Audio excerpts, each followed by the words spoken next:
ಮಹಾಮಳೆಗೆ ಉತ್ತರ ಕರ್ನಾಟಕ ಜಿಲ್ಲೆಗಳು ತತ್ತರ. ಅಪಾಯದ ಮಟ್ಟ ಮೀರಿ ಹರಿಯುತ್ತಿರುವಂತಹ ಭೀಮಾ ನದಿ ಉಜನಿ ಡ್ಯಾಮ್ ಇಂದ ಅಪಾರ ಪ್ರಮಾಣದ ನೀರು ಬಿಡುಗಡೆಯಾಗಿದೆ. ಮಹಾಮಳೆಗೆ ಉತ್ತರ ಕರ್ನಾಟಕ ಜಿಲ್ಲೆಗಳು ತತ್ತರ.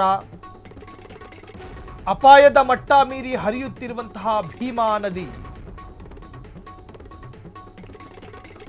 ಉಜನಿ ಡ್ಯಾಮ್ ಇಂದ ಅಪಾರ ಪ್ರಮಾಣದ ನೀರು ಬಿಡುಗಡೆಯಾಗಿದೆ.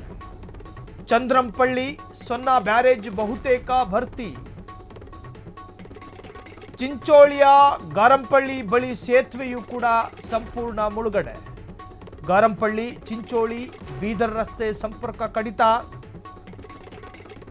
ಜೇವರ್ಗಿಯ ಕಟ್ಟಿ ಸಂಗಾವಿ ಬಳಿ ಸೇತುವೆಯೂ ಕೂಡ ಮುಳುಗಡೆಗೊಂಡಿದೆ. ಸಂಗಾವಿ ಸೇತುವೆ ಮೇಲೆ ರಸ್ತೆ ಸಂಚಾರ ಬಂದ್ ಆಗಿದೆ. ಸೇತುವೆ ಪಾತ್ರದ ಜನ ಭಯದಿಂದ ಬದುಕ್ತಿದ್ದಾರೆ. ಕಲಬುರಗಿ ಬೆಂಗಳೂರು ರಾಷ್ಟ್ರೀಯ ಹೆದ್ದಾರಿ ಬಂದ್ ಆಗಿದೆ. ರಸ್ತೆಯಲ್ಲಿ ಸಾಲುಗಟ್ಟಿ ನಿಂತ ಸಾವಿರಾರು ವಾಹನಗಳು. ಆತಂಕ, ಗೊಂದಲ. ಜಮೀನುಗಳಿಗೆ ನುಗ್ಗಿ ನೀರು. ಬೆಳೆಯೂ ಕೂಡ ಸಂಪೂರ್ಣ ನಾಶ. 30ಕ್ಕೂ ಹೆಚ್ಚು ಗ್ರಾಮಗಳಿಗೆ ಜಲ ದಿಗ್ಬಂಧನ.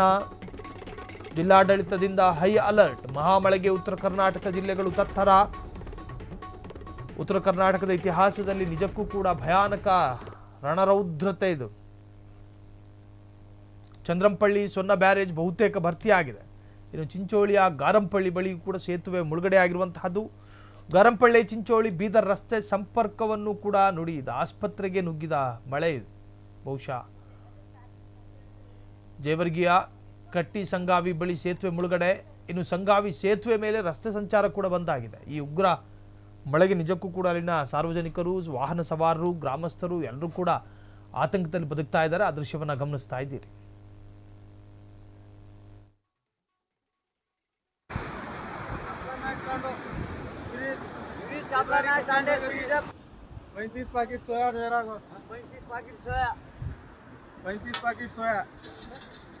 साठा खड्या रेवडी रोडी 3-3 एकर 60 डगर वस खत्म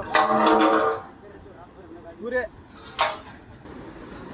हाँ पानी है रे भाई, क्या पानी है, सब सत्यानाश कर दिया।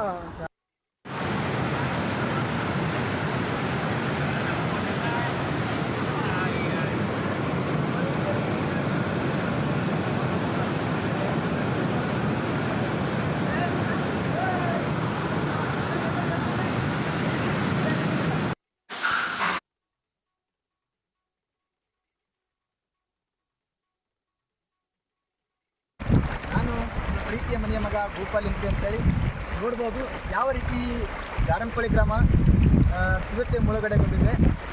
ಸರ್ಕಾರ ಮತ್ತು ಆಡಳಿತ ಅಧಿಕಾರಿಗಳು ಇವತ್ತಿನ ದಿವಸ ಸಂಪೂರ್ಣವಾಗಿ ಈ ಗಾರಂಪಳ್ಳಿ ಗ್ರಾಮದಲ್ಲಿ ಸುಮಾರು 2,500 ಜನರು ಅಧಿಕ ವಾಸಿಸುವಂಥ ಗ್ರಾಮಕ್ಕೆ ಇವತ್ತು ರಾತ್ರಿ ಹೊತ್ತು ದವಾಖಾನೆ ಅಥವಾ ಯಾವುದೋ ಒಂದು ತುರ್ತು ಪರಿಸ್ಥಿತಿ ಬಂದರೆ ತಾಲೂಕು ದವಾಖಾನೆಗೆ ಅಥವಾ ಯಾವುದೋ ಸಿಟಿಗೆ ಪಟ್ಟಣಕ್ಕೆ ಸೇರ್ಬೇಕಾದ್ರೆ ತುಂಬ ಸಮಸ್ಯೆ ಆಗ್ತಿದ್ದು.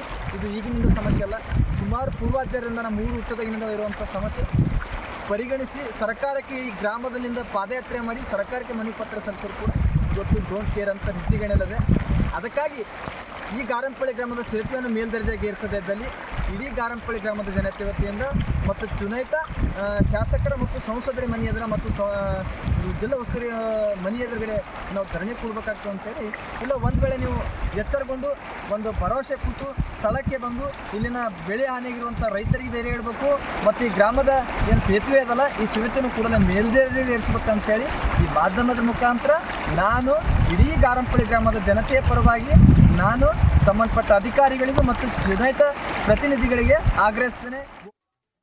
ಕ್ಷಣ ಕ್ಷಣದ ಸುದ್ದಿಗಳಿಗಾಗಿ ಫ್ರೀಡಂ ಟಿವಿ ಸಬ್ಸ್ಕ್ರೈಬ್ ಮಾಡಿ, ಲೈಕ್ ಮಾಡಿ ಹಾಗೂ ಫಾಲೋ ಮಾಡಿ. ಹೊಸ ಸುದ್ದಿಗಳ ನೋಟಿಫಿಕೇಶನ್ಗಾಗಿ ಬೆಲ್ ಐಕಾನ್ ಮೇಲೆ ಕ್ಲಿಕ್ ಮಾಡಿ.